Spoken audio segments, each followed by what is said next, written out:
మల్లెపూలు మీ గార్డెన్లో కూడా చెట్టు నిండా ఇలా విరగబూయాలా?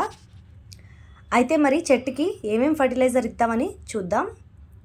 అలాగే మల్లెపూని మనం పెంచుకోవడానికి చాలా విధానాలు ఉన్నాయి.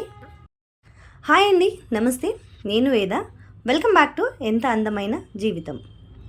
మనం అందరం మల్లెపూలు సీజన్ అయితే వచ్చింది కదా, అందరం మన గార్డెన్లో మల్లెపూల మొక్కలను అయితే పెంచుకుంటూ ఉంటామండి. కానీ ఒక్కొక్కరు ఒకలా పెంచుకుంటారన్నమాట. అంటే వాళ్ళ విధానం వేరే వేరేగా ఉండొచ్చు, కానీ అక్కడ ఉండే వెదర్ వేరేగా ఉండొచ్చు, లేకపోతే మట్టి సాయిల్ అనేది వేరే విధంగా ఉండొచ్చు, సాయిల్ మిక్సింగ్ అనేది డిఫరెంట్గా ఉండొచ్చు. అలాగే చాలా అంటే చాలా వెరైటీగా కూడా పెంచుకోవచ్చు. అలాగే మల్లెపూల్లో కూడా చాలా వెరైటీ మల్లెపూలు అయితే దొరుకుతున్నాయండి. అందులో నాకు చాలా ఇష్టమైన పువ్వు గుండు మల్లె పువ్వు అండి. నా దగ్గర ఉండేది వచ్చి 5 లేయర్స్ పువ్వు అనమాట. ఇది ఒక్క పువ్వు పెట్టుకున్నా చాలన్నమాట. అంత బాగా అందంగా ఉంటుంది, పెద్ద పువ్వు కూడా ఉంటుంది. అలాగే సువాసన కూడా అయితే అస్సలు చెప్పక్కర్లేదనమాట, అంత మంచి సువాసన అనమాట ఈ పువ్వుకి. సో ఇప్పుడు మరి వీడియో మొత్తం చూసేద్దాం. మల్లెపూలని బాగా చెట్టు నిండా పుయ్యాలి అంటే మనం ఏం చేయాలి, అలాగే వాటిని ఎలా కేర్ చేసుకోవాలి, చెట్టుని ఎలా చూసుకోవాలి, అలాగే వాటికి లిక్విడ్ ఫర్టిలైజర్ అనేది ఏమేమి ఇవ్వాలి, ఎలా ఇవ్వాలి, ఎంత ఇవ్వాలి, ఎప్పుడు ఇవ్వాలి, ఎన్ని రోజులకు ఒకసారి ఇవ్వాలి అనేది ఫుల్ డీటెయిల్గా ఈ వీడియోలో మనం చూద్దామండి. సో ఇక్కడైతే చూస్తున్నారు కదా, ఇది నా మల్లె చెట్టు అండి. ఆల్రెడీ దీని గురించి ఒక వీడియో అయితే చేశాను. మల్లె మొక్కని రీపోటింగ్ ఎలా చేసుకోవాలి అనే దాని గురించి అయితే ఒక వీడియో చేశానండి. ఆ వీడియో లింక్ని డిస్క్రిప్షన్ బాక్స్లో ఇస్తాను, మీరైతే చెక్ చేసుకోవచ్చు. ఇప్పుడు మల్లె పూల సీజన్ వచ్చేసింది కాబట్టి పువ్వులు చెట్టు నిండా పూస్తాయండి. అందరికీ సాధారణంగా పూస్తాయి, కానీ చెట్టు నిండా బాగా పూయాలి అంటే కొన్ని టిప్స్ అయితే పాటించాల్సి ఉంటుంది. మనం మొక్కల్ని కొంచెం బాగా కేర్ చేయాల్సి వస్తుంది. మొక్కల్ని మనం మల్లెపూల సీజన్ స్టార్ట్ అయ్యేటప్పటికి జనవరి నుంచి ఫిబ్రవరి, మార్చ్ లోపు మీరు మొక్కనైతే బాగా రెడీ చేసి ఉంచుకోవాలండి. ఇది నా దగ్గర ఉండే మొక్క అయితే సంవత్సరం మొక్క అనమాట. ఇది సంవత్సరం అయిపోయింది వేసేసి, అప్పటి నుంచి ఇలా ఉందన్నమాట. లాస్ట్ ఇయర్ కొద్దిగా వచ్చినాయి అనమాట పువ్వులు. ఈసారి అయితే చెట్టు నిండా వస్తున్నాయి అన్నమాట. సో నేనైతే ఎలాంటి ఫర్టిలైజర్ని యూజ్ చేస్తాననే దాని గురించి అయితే ఈ వీడియో అండి. అలాగే మరి ఈ మొక్కకి బాగా ఎండ కావాల్సి వస్తుందండి. ఈ మొక్కని మీరు ఎండలోనే ఉంచుకోవాలి. ఎంత ఎండగా ఉన్నా పర్వాలేదు, ఎండలో ఉంచితే మాత్రం పువ్వులు అనేవి బాగా పూస్తాయండి. అలాగే మొక్కకి ఆకులు అయితే బాగా వస్తాయి. చాలామంది కంప్లైంట్ ఏంటి అంటే మొక్క అయితే బాగానే వస్తుంది, కానీ ఆకులు చిగురు అంతా బాగా ఉంటుంది, కానీ పువ్వులు అయితే ఎక్కువగా పూయట్లేదు అనేది చాలామంది కంప్లైంట్ అయితే ఉంటుందండి. సో నేను ఆల్రెడీ పాటింగ్ ఎలా చేసుకున్నాను అనేది మీకు చూపించాను కాబట్టి ఇంకా లిక్విడ్ ఫర్టిలైజర్ గురించి అయితే నేను చెప్తానండి. మీకు లిక్విడ్ ఫర్టిలైజర్స్ అనేవి మొక్కలకి మనం నెలకు ఒక్కసారి తప్పకుండా ఇవ్వాల్సి ఉంటుందండి. లిక్విడ్ ఫర్టిలైజర్ అనేది మొక్కకి మనం ఏ లిక్విడ్ ఫర్టిలైజర్ ఇస్తామనే దాని గురించి కూడా చెప్తానండి. మనం బనానా పీల్స్ ఉంటాయి కదండి, మనం అరటిపండు తినేసి తొక్కనైతే పడేస్తూ ఉంటాం కదా, అలాంటి బనానా పీల్ని మీరు పడేయకుండా, ఆ బనానా తొక్కల్ని పడేయకుండా మీరు దాంతో ఫర్టిలైజర్ చేసుకోవచ్చు అనమాట. లిక్విడ్ ఫర్టిలైజర్ అంటే బనానా పీల్స్ని బాగా చిన్న చిన్న ముక్కలుగా కట్ చేసుకొని వాటిని నీళ్ళలో వేసుకొని రోజంతా అంటే 12 to 24 hours ఉంచుకోవాలండి నీళ్ళలో వేసి. అలా ఉంచుకొని గనక మీరు ఆ లిక్విడ్ ఫర్టిలైజర్ని కనుక ఇస్తే చెట్టు నిండా పువ్వులు పూస్తాయి. ఎందుకంటే పువ్వులు పూయటానికి మొక్కకి పొటాషియం అనేది చాలా అవసరం అండి. అందుకనే బనానా పీల్స్లో పొటాషియం అనేది చాలా ఎక్కువగా ఉంటుందన్నమాట. మీరు బయట నుంచి ఎన్పీకేలు అవన్నీ ఏమీ తేకుండా, బయట నుంచి రూపాయి ఖర్చు లేకుండా చెట్టు నిండా మల్లెపూలని పెంచుకోవచ్చు అనమాట.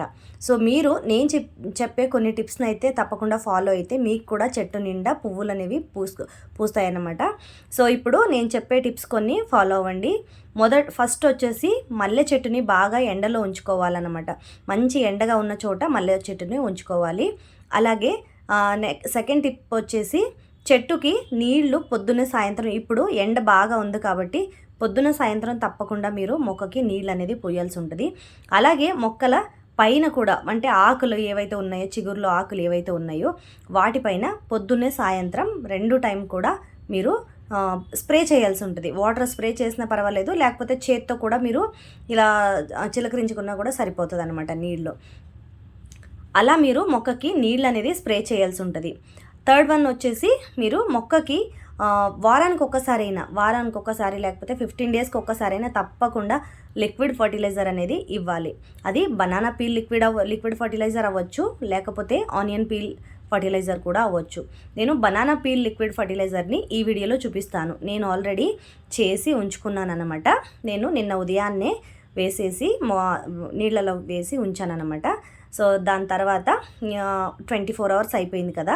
దాని తర్వాత ఆ నీళ్ళు ఎలా మారినాయి అనే దాని గురించి కూడా నేను మీకు ఇప్పుడు చూపిస్తాను. దాని రియాలిటీ ఏంటి అనేది మీ కళ్ళ ముందే ఉంది. ఎందుకంటే నేను ఏ లిక్విడ్ ఫర్టిలైజర్ అయినా సరే 15 రోజులకు ఒకసారి మొక్కలకి తప్పకుండా ఇస్తానండి. అన్ని మొక్కలకి ఇస్తాను. ఈ బనానా పీల్ ఫర్టిలైజర్ అనేది మీకు చాలా పూల మొక్కలకైతే బాగా యూజ్ అవుతుంది అనమాట. ఏ పూల మొక్కలకైనా మీరు ఇవ్వచ్చు. సో అలాగే మరి కూరగాయల మొక్కలకి విషయానికి వస్తే కూరగాయల మొక్కలకు కూడా మీరు ఇచ్చుకోవచ్చండి బనానా పీల్ ఫర్టిలైజర్ని. కాకపోతే పువ్వులు బాగా పుయ్యాలి అని అనుకునే వాళ్ళైతే తప్పకుండా దీన్ని ట్రై చేయాలండి. చాలా బాగా యూజ్ అవుతుంది. నాకైతే చాలా యూస్ఫుల్ అని అనిపించిందండి ఇది. కొంతమంది ఏంటంటే అందులో బెల్లం వేసి అది వారం రోజుల దాకా పెట్టి ఇస్తారండి. అలా కూడా ఇచ్చుకోవచ్చు. దాన్ని ఎక్కువ నీళ్ళలో వాటర్ మిక్స్ చేసుకొని ఇవ్వాలన్నమాట. ఇక్కడ చూస్తున్నారు కదా, నేను ఇది బనానా పీల్ అండి. నిన్న వేసి ఉంచాను, ఇందాక చెప్పినట్టు నిన్న అయితే వేసి ఉంచాను అనమాట. 3 అరటిపండు తొక్కలు ఉన్నాయండి ఇందులో. 3 అరటిపండు తొక్కలు అయితే ఉన్నాయన్నమాట. వాటిని నీళ్ళలో వేసి ఉంచాను. ఆ నీళ్ళలో మీరు చూడొచ్చు, ఇక్కడ ఒక బంకదనం అనేది ఏర్పడింది అనమాట. మనం బెండకాయ కోస్తే జిగురు ఉంటుంది కదా, అలా జిగురుకొని వచ్చిందనమాట. సో ఇలా ముక్కల కింద కనుక మీరు కట్ చేసి వేసుకున్నారంటే ఇది తొందరగా మీకు లిక్విడ్ ఫర్టిలైజర్ రెడీ అవ్వడానికి హెల్ప్ అవుతుంది అనమాట. ఇక్కడ చూస్తున్నారు కదా, బనానా పీల్స్ కూడా బాగా నల్లగా అయిపోయినాయి. ఆ వాటర్లో కూడా జిగురుదనం అనేది వచ్చేసింది అనమాట. నేను ఇక్కడ ఒక 6 లీటర్ దాకా నీళ్లు పోసుకొని బనానా పీల్స్ లిక్విడ్ ఫర్టిలైజర్ అయితే రెడీ చేసుకున్నాను. సో ఇప్పుడు దాంట్లో నేను 3 లీటర్ల దాకా నీళ్లు తీసుకుంటున్నానండి. 3 లీటర్ల దాకా నీళ్ళు తీసుకొని అందులో మిక్స్ చేసుకుంటున్నాను అనమాట. ఈ బనానా పీల్ వాటర్ అనేది మొత్తం అందులో డైల్యూట్ చేసుకుంటున్నాను అనమాట. ఇలా డైల్యూట్ చేసుకున్న వాటర్ని మనం పూల మొక్కలకి పోసుకోవాలన్నమాట.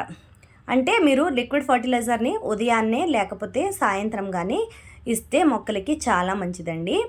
ఎండలో మాత్రం ఇవ్వద్దు. నేను ఇప్పుడు ఉదయం టైం 7:30 అవుతుంది, ఈ టైంకి ఇస్తున్నాను అనమాట. ఎందుకంటే ఇప్పుడు ఎండలు బాగా ఉన్నాయి కాబట్టి. సో ఇప్పుడు దీన్ని నీళ్ళలో ఒకసారి బాగా ఇలాగ ఎత్తిపోసుకొని ఒకసారి బాగా కలుపుకున్న తర్వాత ఇలా మొక్క మొదట్లో అనేది మీరు లిక్విడ్ ఫర్టిలైజర్ ఇవ్వాలి. అలాగే మీకు 4వది ఏంటి అంటే మొక్కకి నీళ్ళు ఇచ్చేటప్పుడు ఎండ లేకుండా చూసుకోండి. అంటే ఎక్కువగా ఎండ ఉన్నప్పుడు మధ్యాహ్నం పూట అలా నీళ్ళు ఇవ్వకండి మొక్కలకి. అలా నీళ్ళు ఇవ్వటం వల్ల మొక్కలకి చాలా అంటే అవి పొద్దు నుంచి సాయంత్రం దాకా ఎండలో ఉంటాయి కాబట్టి మీరు తొందరగా నీళ్ళు ఇస్తే అవి సడన్గా అబ్జర్వ్ చేసుకోలేవు నీళ్ళని. సో ఉదయాన్న లేకపోతే సాయంత్రం కనుక మీరు నీళ్ళు ఇస్తే అవి ఎండలో తట్టుకుంటాయి మొక్కలు బాగా. సాయంత్రం దాకా అలా ఫ్రెష్గా ఉంటాయి. పొద్దున సాయంత్రం ఈ ఎండాకాలం అయ్యేంత వరకు పొద్దున సాయంత్రం నీళ్ళు అనేది మొక్కకి ఇవ్వాల్సి ఉంటుంది అనమాట. నేనైతే ఈ లిక్విడ్ ఫర్టిలైజర్ని అన్ని మొక్కలకి ఇస్తానన్నమాట. ఇప్పుడైతే ప్రస్తుతం నేను మల్లె మొక్కలకి ఇచ్చాను. అలాగే బోగన్విల్లా మొక్క ఉంది కదా, దానికి ఒకదానికి ఇచ్చాను అనమాట.